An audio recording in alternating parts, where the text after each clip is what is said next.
Welcome back to New World Next Week. I'm James Corbett of CorbettReport.com.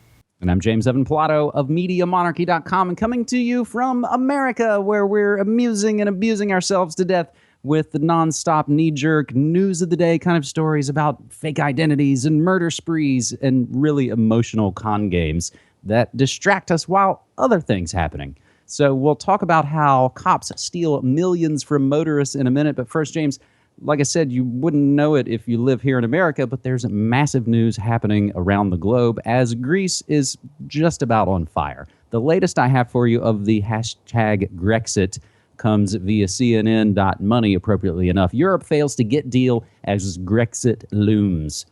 European officials and the International Monetary Fund have failed to strike a deal on Greece's bailout program, bringing the country one step closer to a dangerous default and a potential exit from the Eurozone. After the talks collapsed today, as I come to you in the States, June 18th, the EU called an emergency summit of leaders for this coming Monday to urgently discuss the situation of Greece. A new anti-austerity government in Greece has been trying to negotiate the terms of its $240 billion euro bailout since early this year. Europe and the IMF have relaxed some of the conditions, but say Greece must make substantial reforms to its economy in return for the remainder of the cash and any new support. Now, James, this is a very developing story, and we were trying to get together some of the most recent stories, but it's happening so quickly in some ways we probably will just supply a lot of the background in the show notes. And of course, the show notes, as always on all of these episodes, contain everything we source and cite. So the Debt Truth Committee, James, Greece's debt is actually illegal, illegitimate, and odious. And as all these gears are turning, James, and like I said, it's already Friday there in Greece and around the world, the weekend is going to get dark. So capital control set to be implemented as soon as this weekend, Zero Hedge reports. Greeks are understandably restless about the prospect of being Cyprused, while they wait to hear if they will be the subject to further austerity or worse, a redenomination-fueled economic collapse. So this weekend, protests will probably return to Greece. James? They certainly will, and we are going to see some very interesting developments there over the course of the weekend, so I hope people will keep an eye on it. And I hope people will take a look at that Greek parliamentary report that was just released on the illegal, odious debt, where they really do repudiate that debt in a great degree of detail. So, of course, the link will be in the show notes, so you can go and read the report for yourself, where they talk about the illegality of the IMF and the EFSF and the ECB and the whole troika in general, although they don't call themselves a troika anymore. Some very interesting maneuvers that I was talking about yesterday on Financial Survival that could potentially, if this is set as a political precedent, truly change the game in not just the Eurozone, but really globally. When you think about it, if an entire nation repudiates a debt as illegal and odious, that sets a pretty remarkable precedent. So we'll see how this develops. However, having said that, I think the real action of this, of course, is going to be in the geopolitical sphere, which is why I think the EU is not going to let Greece go gently into that good night, or even kicking and screaming into that good night. I think they're going to try to hold them kicking and screaming within the framework of the EU for geopolitical purposes. We talked about that, or I've talked about that on the Corbett Report anyway, in the past, talking about Mark Faber's observation that NATO, Greece is more important to NATO than the EU maybe, but for that reason it will stay in the EU. And on that note, Alexis Tsipras is going to meet with Vladimir Putin sometime in the next 12 to 24 hours as we're recording this, so probably by the time you're watching it, they will already be meeting.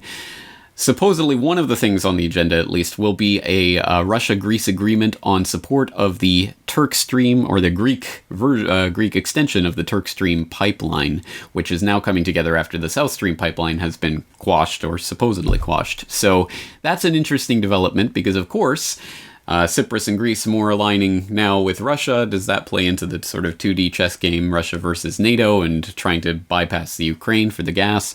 I think that's where the real heart of this story is right now, politically speaking, and that's, again, why I think the EU is not just going to let Greece Grexit that easily. I'm hoping, I'm willing to be wrong about this, and I really do hope this is the end of the Eurozone, but I'm not going to hold my breath on that. In some ways, it seems, James, and I'm just kind of speculating, that a lot of the moves and a lot of the things that have been happening keep kind of pulling the curtain back, if you will, that basically the grand chessboard, Brzezinski, Kissinger, all of these guys, they've wanted all of these sort of proxy wars and lots of smoke screens. And now a lot of those seem to be moving away. And we're actually, like you said, it's like, well, let's get to the heart of the matter. Isn't this all actually about Russia and NATO? So in some ways, it does seem like this is kind of coming to the fore. And I don't know that that's good news, but let's look. No.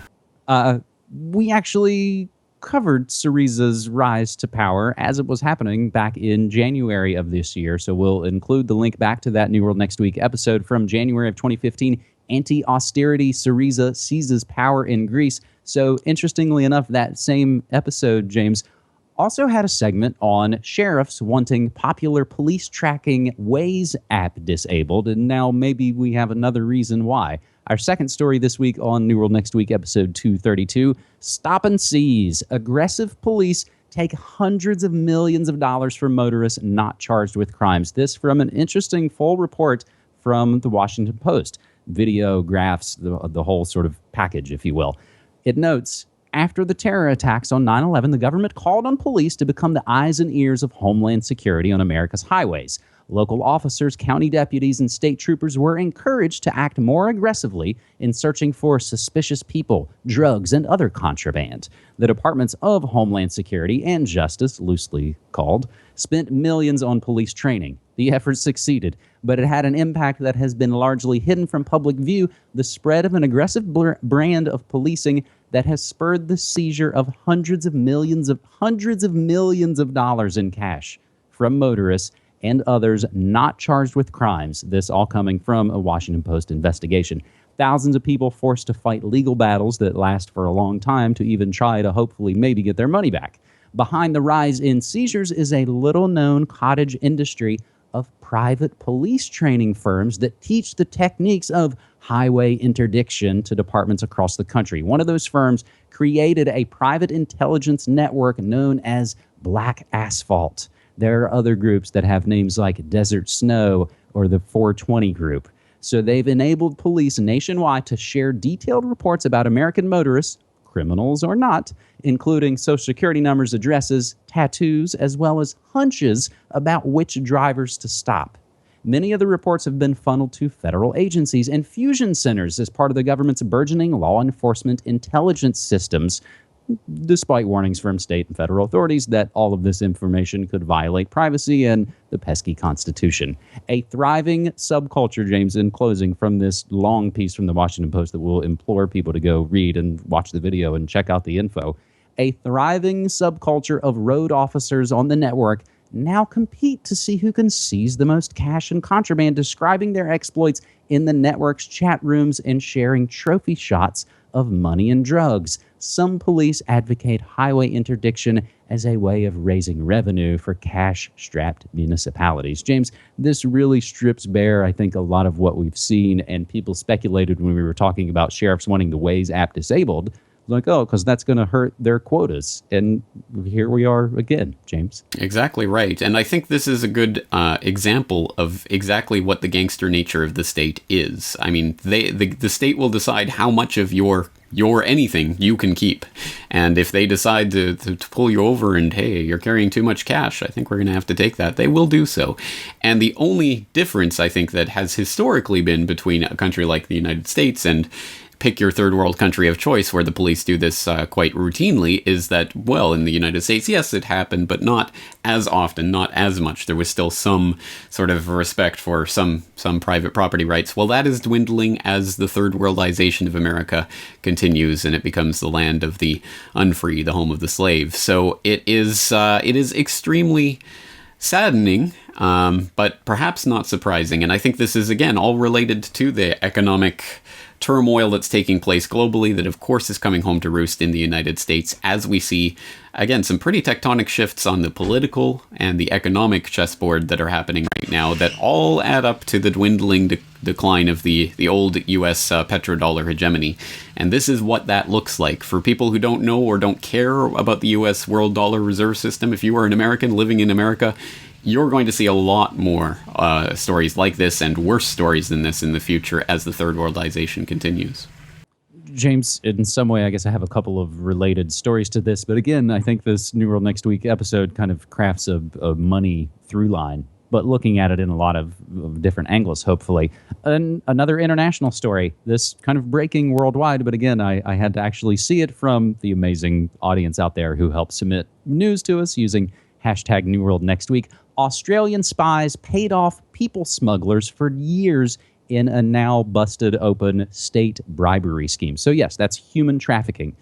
Meanwhile, talking to a billionaire about class war, there's an interesting article on Gawker where this said billionaire even notes, quote, shit's going to hit the fan. So having said that and reaching our lowest point, probably, this is where we turn and try and look at some good news, James. And we've been now almost halfway through 2015. Every episode features some type of good news, and we'll continue the money through line, and we'll grab it from the 10th Amendment Center. Texas law establishes bullion depository. Texas Governor Greg Abbott signed a bill establishing the nation's first state-level gold depository. 10th Amendment Center calls it a first important step towards gold and silver as commonly used legal tender in the state, creating now what some pundits are calling the Texas Fort Knox. State officials told the Houston Chronicle that no other state has its own state bullion depository. More importantly, though, the bill creates a means for transactions to occur in these metals. The bill reads in part, quote, a depository account holder may transfer any portion of the balance of the holder's depository account by check, draft, or digital electronic instruction to another depository account holder or to a person, da-da-da-da-da. What this really means is it establishes also a yet-to-be-determined secure location for storage of bullion, such as gold and silver. James, it's so funny in a lot of ways, a place like Texas, seeming to be in some ways so sort of Wild West. But then you look at this and you boil it down and go, well, yeah, they're the Lone Star State, and they'll make a lot of moves to sort of make sure that they can maintain that sort of Wild West autonomy in some strange ways. This is a good news next week kind of story, though, James, right? I think so. It's rather secessionistic-y, isn't it? I think it would be a necessary step towards putting some actual bite in the bark of political secession. And at any rate, I think it is a good thing for the people of Texas. Absolutely. Why not? And I think this should happen more. There should be more decentralization of these types of bullion depositories and more of the financial infrastructure to create these depository accounts that can then be used as banking accounts, basically, except it's actual gold or silver bullion that's backing it up. What a good idea. I think that should happen. It should be happening privately as well. But anyway, it should happen through state mechanisms if that's what is driving it. But I think this is an important story, again, for the type of precedent that it could set. And it's interesting when states are looking at the macroeconomic craziness that's going on right now across the globe, and they're potentially preparing their financial infrastructure to survive whatever's coming. They're looking at the old precious metals that are, of course, poo-pooed in the mainstream financial media. Oh, that's so 2009.